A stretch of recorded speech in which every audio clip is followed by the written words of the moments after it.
Queridas amigas, amigues, amigos, bienvenidos a este nuevo episodio de Knockout, donde no se trata de perder el conocimiento, sino de ganarlo. Hoy el tema son marcos, así de sorprendente, y por eso hemos invitado a dos creadores sorprendentes, a José Miguel González Casanova, uno de los artistas más interesantes, originales, desconcertantes, hablando de marcos, apoyado por Luis David de Todos los Santos en su mejor esquina, y enfrente tienen a la temible Véronique Ricardoni, editora, curadora, creadora de muchas revistas y de muchos proyectos artísticos, apoyada por Blanca Salces, su coach, su mejor esquina, y les recordamos que este es un encuentro de pugilismo mental,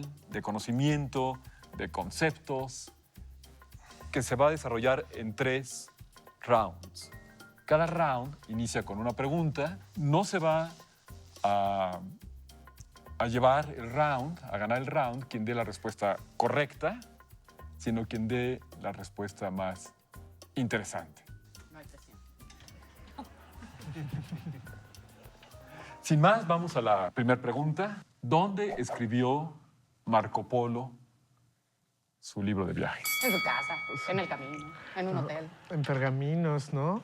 O en papel de China. Igual y pudo haber traído desde allá. Eso era el Marco Polo. A ver, Verónica, un libro de viajes. ¿Dónde lo escribirías tú? En el camino, caminando. Que ha sido una práctica muy bien conocida por José Miguel González Casanova. El viaje y la creación. ¿Cómo se unen en ti? ¿Cómo se han unido en ti?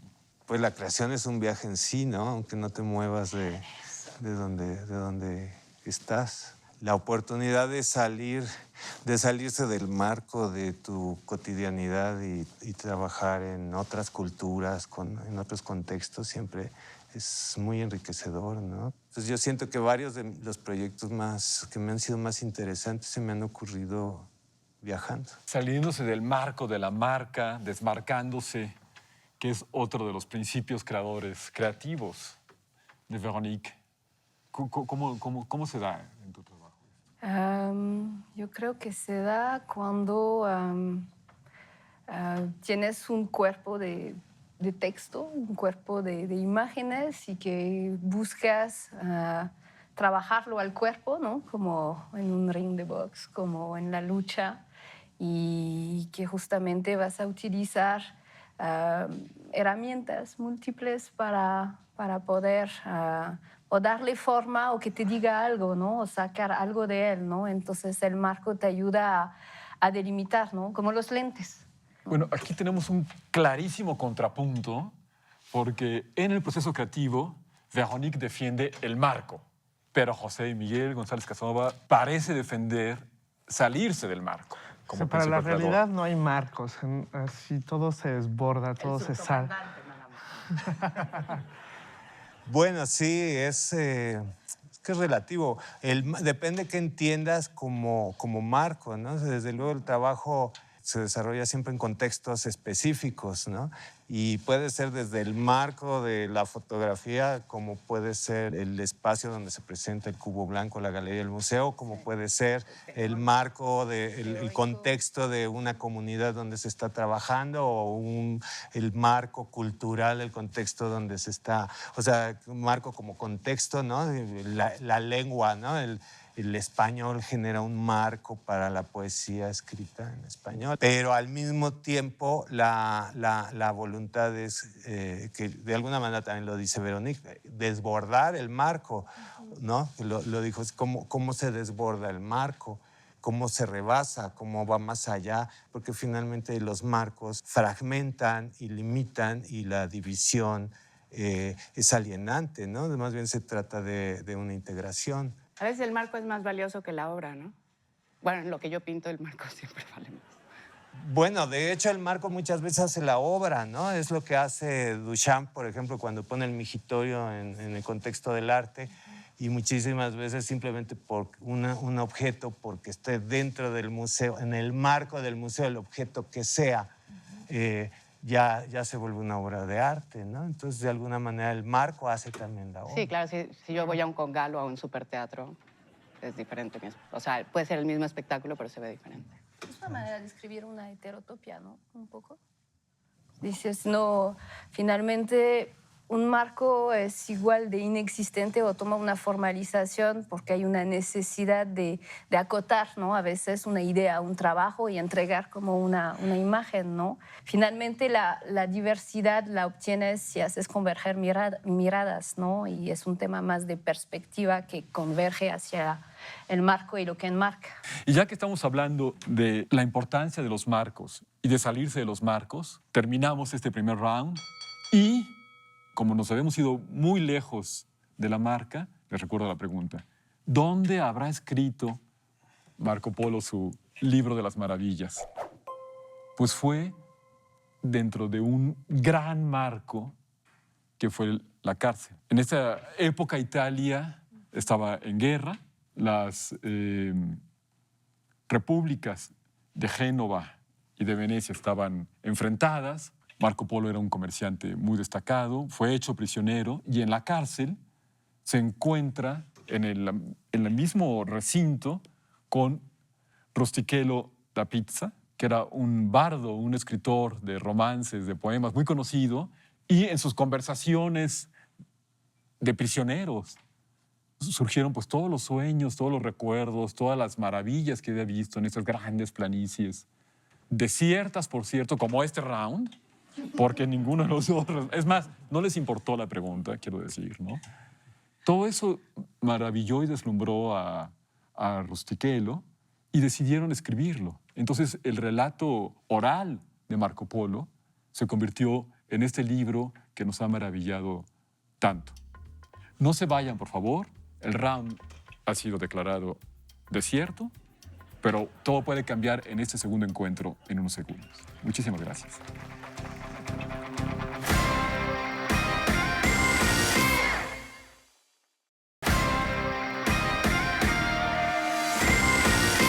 Vamos a nuestro segundo round de este encuentro sobre marcos.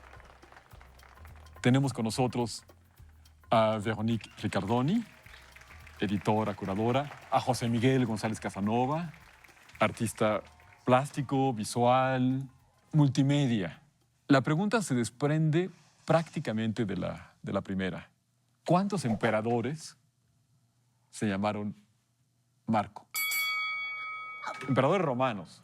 Marco Aurelio. Marco Aurelio, perdón. Marco Gascón. Marcos Carrasco, motores. Marco el Sub. Yo creo que más de 20, porque eran ellos, sus hijos y luego toda la familia, los hermanos. Las dinastías. César Augusto Marco, no. No, todos los que se regían bajo el marco legal romano, que todavía nos sigue gobernando a todos, ¿no? O sea, ¿Pero por qué se llamaban estamos bajo el imperio de Roma, seguiremos bajo el imperio de Roma. Napoleónico, ¿no? Napoleónico. ¿Tú recuerdas a Napoleón por sus trabajos como escritor? Sí, como escritor y como alguien que buscaba estructurar una forma de gobierno, ¿no? Y entonces Véronique está haciendo vamos a decir, recordando este esfuerzo constituyente, instituyente, en este caso de Napoleón, pudieron haber sido también los emperadores, ¿no? Pero en esta constitución de un mundo, ¿tú cómo te inscribes? ¿Cómo ves esa nueva institución de un mundo, José Miguel? Bueno, este momento que estamos viviendo sí es un momento de cambio muy fuerte, ¿no? Sí hay una transformación que de alguna manera yo he pensado, así como la bomba atómica acabó con la guerra mundial y empezó una época de nuclearización del mundo, ahora la vacuna está acabando con la guerra contra el virus, pero también está empezando una época donde la tecnología se está integrando a la vida natural, ¿no?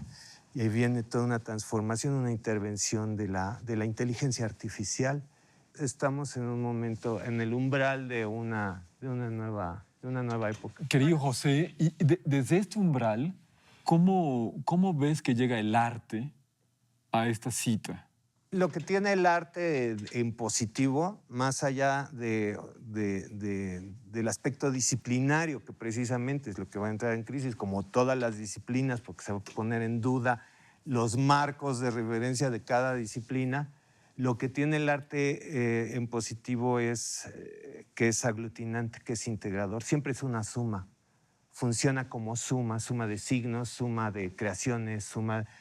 Y entonces el arte será un medio de integrador, de funcionar como medio integrador de conocimiento desde la lógica de la experiencia. Entonces, en ese sentido, yo creo que el arte no funcionará más como arte ensimismado, sino funcionará como arte más, ¿no? Arte más sociedad, arte más conocimiento, arte más ecología, arte más algo. Tecnología, ya Arte no por el más amor al arte, tecnología, sino por estetizando amor al la alma. tecnología, abriendo propuestas frente a esta vida que se nos está ofreciendo a través de las pantallas, ¿no? Por ejemplo, permanentemente. Véronique, ¿tú coincides con esta idea de la suma? Coincido, pero siento que a veces las metáforas llegan a sobrar. Es decir, el arte entendido como praxis y como experiencia, creo que sí, suma o multiplica, ¿no? Los posibles, ¿no? Hay una virtualidad del arte donde uno puede ensayar, ¿no? Ensayar otros posibles. Entonces, sí, si es el arte como mercado, tengo mis reservas, ¿no? También, a ver, digo, justamente es un tema no sé si de marco y de perspectiva, finalmente, para poder reconvertir miradas. También es entender como el rol del blockchain, ¿no? Dentro del criptoarte, ¿no? La posibilidad de tener una identidad como única, ¿no? Y de crear como una cadena, una nueva cadena de valor más participativa, más comunitaria, fuera como de los cañones o de los espacios como consagrados, ¿no? Donde se puede hablar de arte o no. Y donde es fungible el arte. Y donde es fungible. Yo apelo más o creo más a la sociedad organizada como una manera como de redefinir, reconfigurar todo, el espacio público, la economía y un trabajo sí de curaduría, ¿no? Hace rato hablábamos de... No queremos ser curadores, todo el mundo es curador de su vida, del café, ¿no? De una idea, de niños o de lo que sea, ¿no? Estamos entonces en esta gran confluencia donde quizá ya no podamos llamar o seguir llamando arte al arte en un sentido de separado, distinto, de algo específico, pero tampoco a la tecnología, y estamos en el umbral de una nueva era donde tenemos que ir quizá reuniendo las cosas poco a poco. Y con todos estos elementos me pregunto cuántos emperadores romanos se habrán llamado Marco. Con esto terminamos nuestro round. El segundo tendré que declararlo empate porque las respuestas fueron muy interesantes en ambos casos, ¿no? Pero sí tengo que decir que el único emperador que se llamó Marco fue Marco Aurelio. Pero lo fascinante de todo esto es que es recordado como escritor, como filósofo estoico, más que como emperador. Muchos incluso dudan, o sea, ¿será el mismo Marco Aurelio? Porque todos hemos sido deslumbrados por sus meditaciones y ya prácticamente nadie recuerda que él contuvo las invasiones germánicas y con eso sostuvo la llamada civilización latina. Entonces, él creó este marco de pensamiento estoico, donde todavía podemos disfrutarlo y tiene sentido para nosotros. Esperamos que en esta nueva época que han anunciado ustedes en este round, tecnologizarte. Sea estoica, épica. No se vayan, nos esperamos en nuestro siguiente round de Knockout, donde no se trata de que nadie pierda el conocimiento, sino de ganarlo, pero es un programa de pugilismo mental.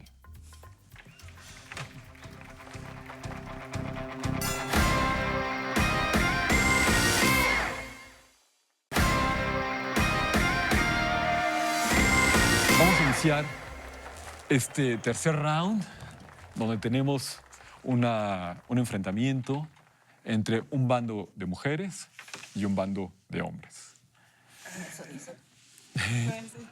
Eso parece. Pues para nosotros no es un enfrentamiento. Bueno, ¿de dónde sacó el subcomandante Marcos ese nombre? Porque tal vez si se hubiera llamado Agapito no hubiera tenido tal efecto tan fuerte. Comandante. Subcomandante Agapito. Pues porque estaba marcando una época. O porque quería resaltar la figura de los indígenas. Y no podía decir su nombre porque entonces lo iban a saber quién era. Sí, yo sé cuando rebasó el marco y se llamó Galeano, ¿no? Eso sí, Galeano. eso sí entiendo cómo, ¿Eso cómo pasó? a qué se refieren, ¿no? ¿Nos recuerdas? A Eduardo Galeano, ¿cómo no? Un maravilloso escritor. Las venas abiertas de América Latina. Estupendo, muy recomendable. Que decía que los uruguayos descendían de los barcos. Bueno, francamente, me parece que la pregunta no despierta ningún interés en ustedes. Entonces, pero fue una insurrección Sí, fue armada, una de las últimas, si no es que la Sí, eso última. lo sabemos, pero ¿por qué se llama Marcos? A mí me hace pensar que en lo personal fui hacia la foto y hacia las... es chistoso, pero en algún momento tuve un proyecto que nunca se llevó a cabo, o aún no se lleva a cabo, que es de abrir un labomático donde pueda haber una sesión de psicoanálisis. La gente viniera a lavar su ropa y a tener su sesión, ¿no?, terapéutica de hablar, ¿no? Y después hice versiones más pornográficas, ¿no?, digamos, solamente sin la parte como de la lavadora, donde la gente pudiera venir a hablar, ¿no?, como en tipo como de cajeros automáticos, y una versión más, no sé si rural, pero campestre, de los lavaderos, donde se enjuagaba la ropa y la gente pudiera, con una agenda después, hablar, ¿no?, de sus, no sé, de sus tensiones, de sus dolencias, ¿no?, de sus también alegrías y celebraciones.